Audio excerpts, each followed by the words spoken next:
trainees and welcome back to the channel. I hope you guys are doing super well and studying properly for your exams. आज हम करेंगे history के second chapter के very important question answers जिनका exams में आने का chance है या फिर जो पहले भी एग्जाम्स में बहुत बार रिपीट हो चुके हैं. ठीक है, so we'll be starting with the second chapter that is kings, farmers and towns. Okay, so एक क्वेश्चन जो बहुत इंपॉर्टेंट है that is examine the system of Mauryan administration कि मौर्य जो थे उनका एडमिनिस्ट्रेशन कैसा था. If you want a detailed video on this chapter, मैंने वीडियो बनाया हुआ है and you can go and check out my Instagram also. वहाँ पर मैं नोट्स भी अपडेट करती हूँ.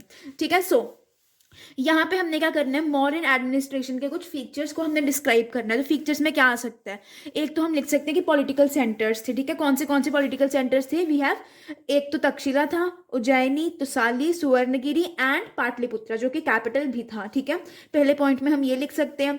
सेकेंड पॉइंट में हम एडमिनिस्ट्रेशन के बारे में लिख सकते हैं कि कैसे कहीं पर ज़्यादा फोकस था एडमिनिस्ट्रेशन पे, कहीं माउंटेनियस एरियाज पे अलग तरह से रूल किया जाता था, प्लेन्स पे अलग तरह से रूल किया जाता था अकॉर्डिंग टू द सिचुएशंस. ऐसे ऐसे पॉइंट्स हम ऐड कर सकते हैं. ठीक है, so let's see the answer. अब क्या बोला गया आंसर में, Ashoka's inscriptions mention all the main features of modern administration. ठीक है, सभी अशोका के इंस्क्रिप्शन से देखो ऑब्वियसली एक मेन सोर्स क्या है अशोका के बारे में पता करने का, दैट इज द इंस्क्रिप्शंस. तो ये भी एडमिनिस्ट्रेशन के बारे में भी हमने कहाँ से पता किया, थ्रू द इंस्क्रिप्शंस ओनली. ठीक है, तो बोला गया ये अशोका के जो इंस्क्रिप्शंस थे ना वो सब कुछ मेंशन करते हैं मॉडर्न एडमिनिस्ट्रेशन के बारे में. क्या क्या मेंशन करते हैं, जैसे कि king subjects relationship, political centres, important officers, duties and everything is mentioned in these inscriptions only. ठीक है, सो अब देखो दीज इंस्क्रिप्शन ये कहाँ कहाँ पे मिलते हैं, या तो आंध्र प्रदेश में मिल गए, western frontier of modern Pakistan में मिल गए, Odisha, Uttarakhand and other places. अब इनके कुछ मेन फीचर्स क्या है एडमिनिस्ट्रेशन के वो भी देख लेते हैं. पहले में तो हम यही लिखेंगे द 5 मेन पॉलिटिकल सेंटर्स. पहला क्या आएगा पॉलिटिकल सेंटर, देखो क्या लिखोगे आप. So largest political centre of the Mauryan empire was its capital. क्या था कैपिटल, पाटलिपुत्र. ठीक है, apart from this there is a mention of 4 provincial centres. कौन से तक्षशिला, उज्जैनी, तोसाली एंड सुवर्णगिरी. क्लियर, ये हो गया हमारा फर्स्ट पॉइंट. अब सेकेंड पॉइंट हमारे पास आता है अनइक्वल एडमिनिस्ट्रेशन सिस्टम, जो मैं आपको बता रही थी कि the Mauryan empire was very large and included areas in the empire that were of different types like mountainous region of Afghanistan and coastal areas of Odisha. अलग अलग टाइप्स ऑफ एरियाज के, कुछ कोस्ट में आते थे, कुछ माउंटेन्स में आते थे एंड सो दैट. अब देखो सेम तरीके से सबको हम गवर्न नहीं कर सकते. It is not possible to establish an equal और a same administrative system in such a diverse empire, but probably strict administrative control could have been there in the capital of empire and other provincial centers. हम ये कह सकते हैं कि administrative control बहुत strict था. Clear. अब आगे अगला आता है selection of provincial centres. Provincial centres को हमने कैसे सिलेक्ट किया था, मेन फोकस क्या था. देखो प्रोविंशियल सेंटर्स वो सेंटर्स थे या फिर जहाँ से हम ट्रेड बहुत इजीली कर सकते हैं एंड जहाँ से मतलब रूट्स, ट्रेड रूट्स बहुत निकलते हैं. ठीक है, तो क्या बोला गया, प्रोविंशियल सेंटर्स वर सिलेक्टेड वेरी केयरफुली, बहुत ध्यान से सिलेक्ट किए जाते थे.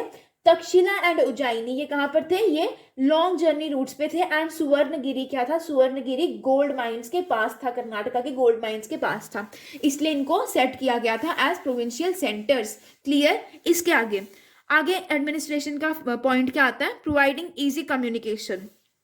यहाँ पे सोल्जर्स या फिर जो भी कम्युनिकेशन का तरीका था वो बहुत इजी था. एक जगह से दूसरी जगह इंफॉर्मेशन बहुत इजीली, बहुत जल्दी ट्रैवल करती थी. देखो communication along both land and riverine routes was vital for the existence of empire.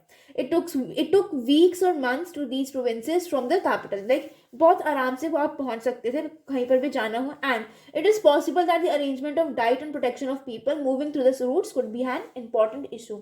जो लोग जा रहे हैं आ रहे हैं उनके लिए खाना वगैरह एंड ऑल दैट वो मेन इशू हो सकता है. ठीक है, लास्ट आता है कमिटी एंड सब कमिटीज.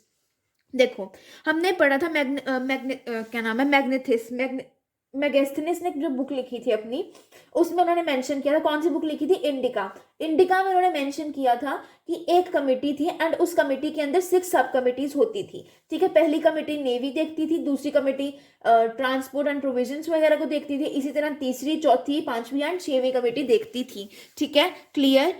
आगे आपके लिए शॉर्ट आंसर में एक क्वेश्चन आता है कि who was James Prinsep and which 2 ancient scripts were deciphered by him.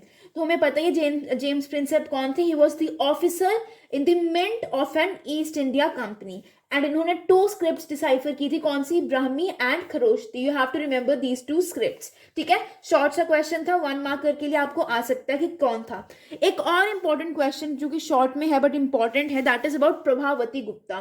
Prabhavati Gupta कौन थी and we have to tell about her की क्या खासियत थी उसमें. ठीक है, सो Prabhavati Gupta was the daughter of Chandragupta two. ठीक है, चंद्रगुप्ता टू की डॉटर थी एंड वो बहुत फेमस रूलर थी. चंद्रगुप्ता टू बहुत फेमस रूलर थे. एंड अब जो प्रभावती गुप्ता थी ना, उनकी शादी एक वकाटका फैमिली में हुई जो कि डेक्कन पेनिनसुला को रूल करते थी.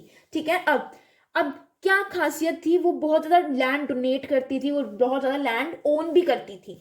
That was one of the speciality of Prabhavati Gupta. ठीक है, एक और क्वेश्चन दैट इज पेरिप्लस क्या होता है and what is meant by periplus on what does periplus of Arthurian sea shorelight. periplus क्या है? periplus क्या है? ग्रीक वर्ड है जिसका मतलब क्या है? sailing around और sea voyage, सी में चलना. अब periplus of the Arthurian sea का क्या मतलब है? इसका मतलब ये है कि जो सी ट्रेड हो रहा है अर्ली इंडिया में, हम यहाँ पर उसकी बात कर रहे हैं. फिर एक क्वेश्चन आपको आ सकता है एमसीक्यू के लिए कि what were the titles of Ashoka. तो कौन से टाइटल्स थे? देवनम प्रिय, जिसका मतलब होता है beloved of the gods, and Piyadasi which means pleasant to behold, मतलब देखने में बहुत सुंदर. Clear? So guys, these were only the important questions of this chapter. I hope you like this video. If you did, don't forget to like, share and subscribe to my channel. You are a brainy mentor. Have a great day ahead. And yes, don't forget to even follow me on Instagram. I always post notes and important questions, everything over there also. Thank you so much. Have a great day.